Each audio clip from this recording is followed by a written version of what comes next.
ಮುಖ್ಯಮಂತ್ರಿ ಸಿದ್ದರಾಮಯ್ಯನವರ ಕನಸಿನ ಜಾತಿ ಸಮೀಕ್ಷೆಗೆ ಸ್ವಪಕ್ಷದಲ್ಲೇ ಅಪಸ್ವರ ಎದ್ದಿದೆ. ಯಾವುದೋ ಧರ್ಮಕ್ಕೆ ಇನ್ಯಾವುದೋ ಜಾತಿ ಸೇರಿಸಿದ್ಯಾಕೆ? 331 ಹೊಸ ಜಾತಿಗಳ ಸೇರ್ಪಡೆಯಿಂದಲೇ ಗೊಂದಲ ಉಂಟಾಗ್ತಾ ಇದೆ. ಜಾತಿ ಸಮೀಕ್ಷೆಯನ್ನೇ ಮುಂದೂಡಿಕೆ ಮಾಡಬೇಕು ಅಂತ ಸಂಪುಟ ಸಭೆಯಲ್ಲಿ ಆಗ್ರಹಿಸಿದ್ದಾರೆ. ನಾನು ಜಾತಿವಾದಿ ಅಲ್ಲ, ಸಮೀಕ್ಷೆ ಮುಂದೂಡಿ ಅಂದ್ರೆ ಹೇಗೆ ಅಂತ ಸಿದ್ದರಾಮಯ್ಯನವರು ಬೇಸರ ಹೊರಹಾಕಿದ್ದಾರೆ.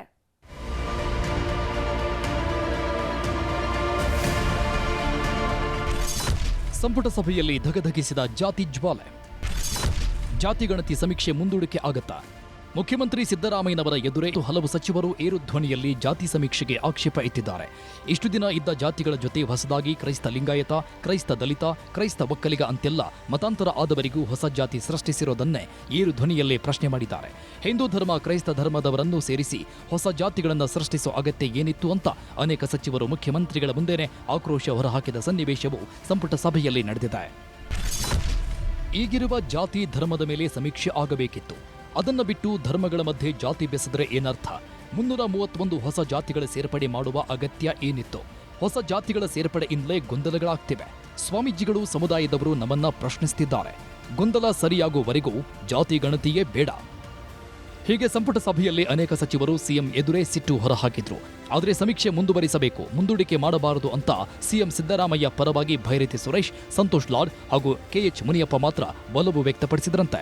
ಉಳಿದಂತೆ ಎಲ್ಲ ಸಚಿವರು ಜಾತಿ ಸಮೀಕ್ಷೆಗೆ ವಿರೋಧ ವ್ಯಕ್ತಪಡಿಸಿದ್ದು, ಜಾತಿ ಗಣತಿ ಸಮೀಕ್ಷೆ ಮುಂದೂಡಿಕೆಯಾಗುತ್ತಾ ಎನ್ನುವ ಪ್ರಶ್ನೆಗಳು ಉದ್ಭವಿಸಿವೆ. ಯಾವಾಗ ಸಚಿವರುಗಳೇ ಏರು ಧ್ವನಿಯಲ್ಲಿ ಪ್ರಶ್ನೆ ಮಾಡಿದ್ರೋ ಆಗ ಮುಖ್ಯಮಂತ್ರಿ ಸಿದ್ದರಾಮಯ್ಯ ಸಚಿವರ ಎದುರೇ ಸಿಟ್ಟು ಬೇಸರ ಹೊರಹಾಕಿದ ಘಟನೆಯೂ ಸಂಪುಟ ಸಭೆಯಲ್ಲಿ ಆಗಿದೆ. ನನ್ನ ಮೇಲೆ ಜಾತಿವಾದಿ ಅಂತ ಅನೇಕರು ಪಟ್ಟ ಕಟ್ತಿದ್ದಾರೆ. ವಿಪಕ್ಷದವರ ಜೊತೆ ನಮ್ಮವರೂ ನನ್ನನ್ನ ಜಾತಿವಾದಿ ಅಂತಾರೆ. ಎಲ್ಲ ಜಾತಿಯಲ್ಲೂ ಬಡವರಿದ್ದಾರೆ, ಅದಕ್ಕೆ ಸರಿಪಡಿಸ್ತಿದ್ದೀನಿ. ಅದಕ್ಕಾಗಿ ಆರ್ಥಿಕ ಸಾಮಾಜಿಕ ಸಮೀಕ್ಷೆ ಮಾಡಿಸ್ತಾ ಇರೋದು. ಆದರೆ ಸಮೀಕ್ಷೆಯನ್ನ ಜಾತಿ ಸಮೀಕ್ಷೆ ಅಂತ ಬಿಂಬಿಸಲಾಗ್ತಿದೆ. ಏನ್ ಮಾಡಬೇಕು ಅಂತ ನೀವೇ ಕೂತು ನಿರ್ಧರಿಸಿ. ಅದನ್ನ ಬಿಟ್ಟು ಸಮೀಕ್ಷೆಯನ್ನೇ ಮುಂದೂಡಿ ಅಂದ್ರೆ ಹೇಗೆ ಸಂಪುಟ ಸಭೆಯಲ್ಲಿ ಹೊತ್ತಿದ ಜಾತಿ ಅನ್ನೋ ಜ್ವಾಲೆಯನ್ನ ತಣ್ಣಗಾಗಿಸೋ ಕೆಲಸಕ್ಕೆ ಸಿಎಂ ಪ್ರಯತ್ನ ಪಟ್ರು. ಸಿಎಂ ಮಾತು ನಿಲ್ಲಿಸ್ತಾ ಇದ್ದಂತೆ ಕೈಗಾರಿಕಾ ಸಚಿವ ಎಂಬಿ ಪಾಟೀಲ್ ಜಾತಿ ಗಣತಿ ಕಲಂಗಳಲ್ಲಿ ಹೊಸ ಜಾತಿಗಳ ಸೇರ್ಪಡೆಯಿಂದ ದೊಡ್ಡ ಡ್ಯಾಮೇಜ್ ಆಗ್ತಾ ಇದೆ, ಮೊದಲು ಸರಿಪಡಿಸೋ ಕೆಲಸ ಆಗಬೇಕು ಅಂತ ಪರೋಕ್ಷವಾಗಿ ವೀರಶೈವ ಲಿಂಗಾಯತ ಸಮುದಾಯದ ಪ್ರಬಲ ವಿರೋಧವನ್ನು ಪ್ರಸ್ತಾಪಿಸಿದ್ರು. ಆಮೇಲೆ ಸಿಎಂ ಸಿದ್ದರಾಮಯ್ಯ ಆಯಿತು, ಕ್ಯಾಬಿನೆಟ್ ಮೀಟಿಂಗ್ ಆದ್ಮೇಲೆ ಎಚ್.ಕೆ. ಪಾಟೀಲ್ ನೇತೃತ್ವದಲ್ಲಿ ಎಲ್ಲರೂ ಮೀಟಿಂಗ್ ಮಾಡಿ ಒಂದು ನಿರ್ಧಾರಕ್ಕೆ ಬನ್ನಿ ಅಂತ ಸಿಎಂ ಸಲಹೆ ಕೊಟ್ಟರು.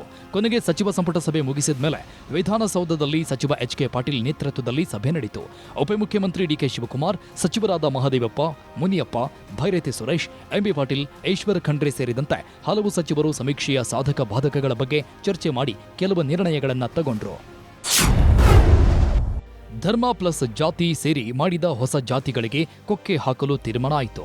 ಹೊಸದಾಗಿ ಸೇರ್ಪಡೆಯಾದ 331 ಜಾತಿ ತೆಗೆಯಲು ನಿರ್ಣಯ ತಗೊಂಡ್ರು. ನಿರ್ದಿಷ್ಟ ಸಮುದಾಯ, ಜನಾಂಗ, ಕುಲದ ಬಗ್ಗೆ ವೈಜ್ಞಾನಿಕ ಅಧ್ಯಯನ ಆಗಬೇಕು. ಕುಲಶಾಸ್ತ್ರೀಯ ಅಧ್ಯಯನ ಬಳಿಕವೇ ಜಾತಿ ಸಮೀಕ್ಷೆ ನಡೆಸೋಣ ಅಂತ ತೀರ್ಮಾನಿಸಿದ್ರು. ಸೋಮವಾರದಿಂದ ನಡೆಸಬೇಕಿದ್ದ ಜಾತಿ ಸಮೀಕ್ಷೆ ಮುಂದೂಡಿಕೆ ನಿರ್ಧಾರ ಮಾಡಿದ್ದಾರೆ. ಸಚಿವರುಗಳ ವಿಶೇಷ ಸಭೆ ತೀರ್ಮಾನದ ಬಗ್ಗೆ ಸಿಎಂಗೆ ವರದಿ ಸಲ್ಲಿಸಲಾಗಿದ್ದು, ಜಾತಿ ಸಮೀಕ್ಷೆ ಮುಂದೂಡಿಕೆ ಬಗ್ಗೆ ಮುಖ್ಯಮಂತ್ರಿಗಳೇ ಅಧಿಕೃತ ಘೋಷಣೆ ಮಾಡಬೇಕಿದೆ. ಸಚಿವ ಸಂಪುಟ ಸಭೆಯಲ್ಲಿ ಸಚಿವರು ಎತ್ತಿದ ಧ್ವನಿ ಬಗ್ಗೆ, ಆಮೇಲೆ ಸಚಿವರುಗಳ ವಿಶೇಷ ಸಭೆಯಲ್ಲಿ ಕೈಗೊಂಡ ನಿರ್ಧಾರಗಳ ಬಗ್ಗೆ ಡಿ.ಕೆ. ಶಿವಕುಮಾರ್ ಮಾತಾಡಿದ್ರು. ಜಾತಿ ಸಮೀಕ್ಷೆ ವಿಷಯದಲ್ಲಿ ಇಷ್ಟೆಲ್ಲ ಗೊಂದಲ ಎಬ್ಬಿಸಿದ್ದೇ ಬಿಜೆಪಿಯವರು. ನಮ್ಮ ಕೆಲ ಸದಸ್ಯರು ಆಕ್ಷೇಪ ವ್ಯಕ್ತಪಡಿಸಿದ್ದಾರೆ. ನಮಗೆ ಸಮಾಜ ಒಡೆಯುವ ಉದ್ದೇಶವಿಲ್ಲ, ಎಲ್ಲರಿಗೂ ನ್ಯಾಯ ಒದಗಿಸ್ತೀವಿ ಅಂದ್ರು ಡಿಸಿಎಂ.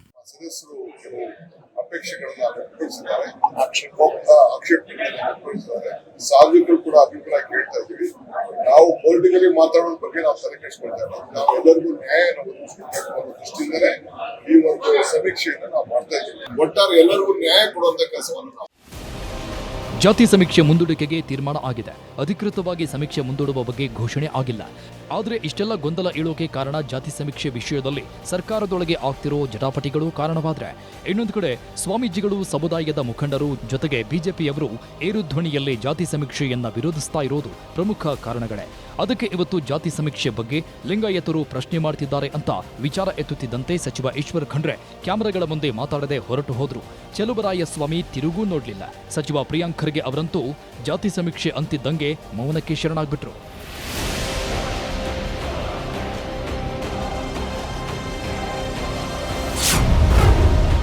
ಶನಿವಾರ ಸರ್ವಪಕ್ಷ ಒಕ್ಕಲಿಗ ನಾಯಕರ ಮಹಾಸಭೆ.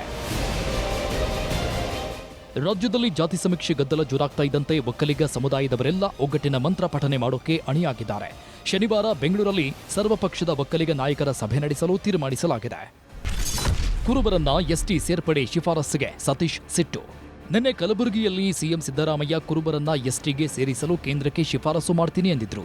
ಇದೇ ವಿಷಯಕ್ಕೆ ಸಚಿವ ಸತೀಶ್ ಜಾರಕಿಹೊಳಿ ರಿಯಾಕ್ಟ್ ಮಾಡಿದ್ದಾರೆ. ಸರ್ಕಾರ ಶಿಫಾರಸು ಮಾಡಿದ ತಕ್ಷಣ ಆಗೋದಿಲ್ಲ. 20 ವರ್ಷಗಳಿಂದ ಶಿಫಾರಸು ಸಾಕಷ್ಟಾಗಿವೆ. ಎಸ್ಟಿಗೆ ಹೊಸದಾಗಿ ಸೇರಿಸಿದ್ರೆ ಮೀಸಲಾತಿ ಏರಿಸಬೇಕು. ಕೇಂದ್ರ ಸರ್ಕಾರ ಸುಮ್ಮನೆ ಏನನ್ನೂ ಮಾಡಲ್ಲ ಅಂದ್ರು ಸತೀಶ್ ಜಾರಕಿಹೊಳಿ. ನೋಡಿ, ಕಳೆದ 20 ವರ್ಷಗಳಿಂದ ಬಹಳಷ್ಟು ಶಿಫಾರಸುಗಳು ಕೇಂದ್ರ ಸರ್ಕಾರ ಹೋಗ್ತಾನೆ ಇರ್ತವೆ, ವಾಪಸ್ ಬರ್ತಾನೆ ಇರ್ತವೆ. ಇವತ್ತೇನೋ ಹೊಸದಲ್ಲ.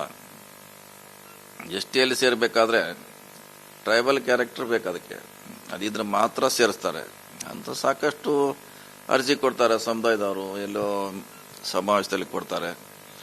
ಸರ್ಕಾರ ಶಿಫಾರಸು ಮಾಡ್ತದೆ. ಅದು ಮಾಡಿದ ತಕ್ಷಣ ಆಗ್ತದೆ ಅಂತ ಹೇಳಲಿಕ್ಕಾಗಲ್ಲ. ಸೊ ಆ ಕ್ಯಾರೆಕ್ಟರ್ ಇದ್ರೆ ಖಂಡಿತ ಮಾಡ್ತಾರೆ, ಇಲ್ಲಾಂದ್ರೆ ಮಾಡೋಲ್ಲ. ವೀರಶೈವ ಲಿಂಗಾಯತರಲ್ಲೇ ಭಿನ್ನರಾಗ. ಜಾತಿಗಣತಿಯಲ್ಲಿ ಹಿಂದೂ ಎಂದು ಬರೆಸಿದರೆ ಲಿಂಗಾಯತರು ಶೂದ್ರರಾಗುತ್ತಾರೆ ಅಂತ ಒಂದು ಬಣ. ಜಾತಿ ಕಲಂನಲ್ಲಿ ಲಿಂಗಾಯತ ಪಂಚಮಸಾಲಿ ಅಂತ ನಮೂದು ಮಾಡಬೇಕು ಅಂತ ಇನ್ನೊಂದು ಬಣ.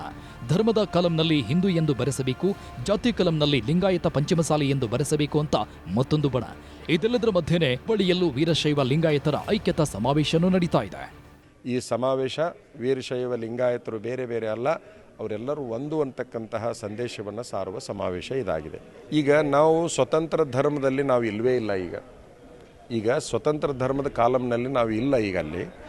ಅದಕ್ಕಾಗಿ ನಾವು ಚಿಂತನೆಯನ್ನು ಮಾಡ್ತಾ ಇದ್ದೀವಿ.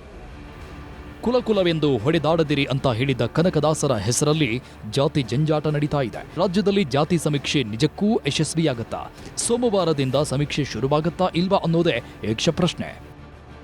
Bureau report, news 18.